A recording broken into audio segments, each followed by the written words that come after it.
Kıymetli basın mensupları, Dünya Sosyologlar Derneği'nin basın açıklamasına hepiniz hoş geldiniz. İstanbul Büyükşehir Belediye Başkanımızın Dünya Sosyologlar Derneği'nin daha önce seçimlerden önce yapmış olduğu bir proje çalışmasıyla ilgili açıklamamız olacak. Bu proje çalışması her mahalleye bir sosyolog formatında bir projeydi. Sayın Ekrem İmamoğlu da bu projemizi seçim süreci boyunca halkımızla paylaştı. Ve biz bu projeye de halkımızın son derece büyük ilgi gösterdiğine şahit olduk. Fakat şu ana kadar geldiğimiz süreç içerisinde bazı ön temaslar Dünya Sosyologlar Derneği ile İstanbul Büyükşehir Belediye Başkanlığı tarafından yapılmasına rağmen şu ana kadar bu projenin hayata geçirilmesiyle ilgili herhangi bir adım atılmış değildir. Bugün burada inşallah Dünya Sosyologlar Derneği adına Sayın Genel Başkanımız Necdet Topçu Bey sizlerle basın açıklaması yapacak. Bu Sayın Ekrem İmamoğlu'na halkımıza vermiş olduğu sözü yerine getirmesi anlamında bir hatırlatma mahiyetinde bir açıklama olacaktır. Hepinizi sevgi, saygı ve muhabbetle selamlıyorum. Bugün burada Dünya Sosyologlar Derneği olarak tertip ettiğimiz basın açıklaması ile sizlerleyiz. Basın açıklamamızın konusu İstanbul Büyükşehir Belediye Başkanımız Sayın Ekrem İmamoğlu'nun sosyologlara ve mahallelere vaat ettiği ama bir türlü gerçekleştirmediği her mahalleye 2 sosyolog projesini siz basın mensubu kardeşlerimizle kendisine hatırlatmak için buradayız.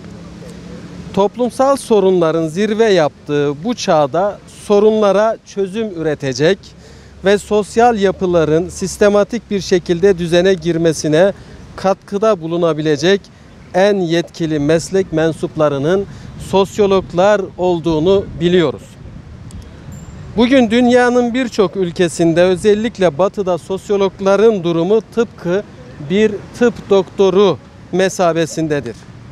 Bu nedenle ülkemizin kurumlarında sosyologların olmayışı sorunları kat ve kat artırmıştır.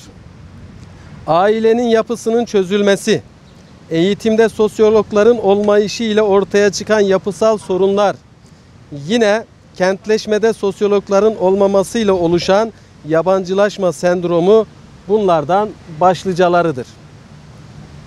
Son yapılan yerel seçimlerde İstanbul Büyükşehir Belediye Başkanımız Sayın Ekrem İmamoğlu'nun her mahalleye 2 sosyolog projesini açıklamasıyla hem sorunlara yönelik hem de sosyologların sorunları sistematik bir şekilde çözmesine yönelik umutlu bir imkan doğmuştu. Hem mahalleli hem de sosyologlar bu proje sebebiyle sevinmişler ve sorunların bir halledileceğine dair umutlanmışlardı. Bu proje bekletilmeden hayata geçirilebilecek bir proje olmasına rağmen aradan geçen bunca zamandır tek bir adım atılmamış ve verilen sözler unutulmuştur. Dünya Sosyologlar Derneği olarak da yaptığımız bazı temaslar da sonuçsuz kalmıştır. Bu proje gerçekleşmiş olsaydı İstanbul'da toplumsal sorunlar çözülecek, belki de Türkiye'ye iyi bir model olacaktı. Seçim meydanlarında Sayın İmamoğlu emin olsun ki seçimi kazanmasında oldukça fazla katkı sunan bu proje sayesinde koltuğundadır. Hem mahallenin sorunlarını çözecek sosyologların göreve gelmesinden söz ederek mahalleliyi umutlandırmış, hem de ciddi bir potansiyel olan sosyolog meslektaşlarımızın teveccühünü kazanmıştı.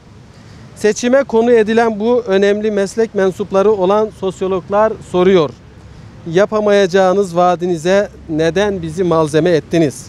Madem böyle bir şey yaptınız, o halde şimdi sözünüzü tutma zamanı gelmiştir. Bizler Dünya Sosyologlar Derneği olarak bu meslektaşlarımızın haklarını her platformda savunmaya devam edeceğiz. Hem de bundan sonra yapılacak toplumsal yapılanmalarda halkımızın sözcülüğünü yapmaya devam edeceğiz. Bu vesile ile bizlere bu imkanı verdiğiniz için siz değerli basın mensuplarına teşekkürler ediyorum, saygılar sunuyorum.